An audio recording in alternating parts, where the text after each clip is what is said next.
মাঝে মাঝে কিছু ওয়াজ শুনি, হুজুররা বলে যে যার ভিতরে যত রাগ জিদ, তার মনটা নাকি অনেকটা নরম হয়। এটা আমি বিশ্বাস করি, কারণ আমার প্রচণ্ড রাগ, প্রচণ্ড জিদ, অথচ আমি খুব তাড়াতাড়ি গলে যাই।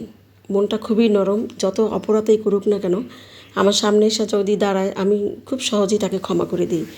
এই অভ্যাসটা আমি এত ফিরাইতে চাই, কিন্তু পারি না। কেন যে আমার এই অভ্যাসটা হলো আমি জানি না।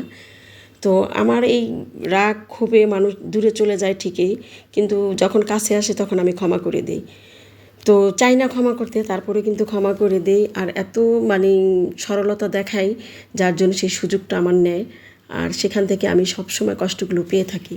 তো আমার মতো এরকম কে কে আছেন যে মনের দিক দিয়া এত নরম আর উপর দিয়ে এত গরম, জানি না।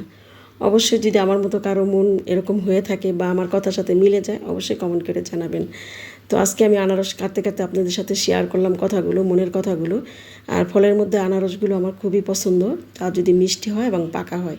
তা আনারসগুলো কেটে নিলাম, দেখলেন। আর এই বুকের শক্ত অংশটা আমি সবসময় ফেলে দিই, এটা কখনোই খাবেন না।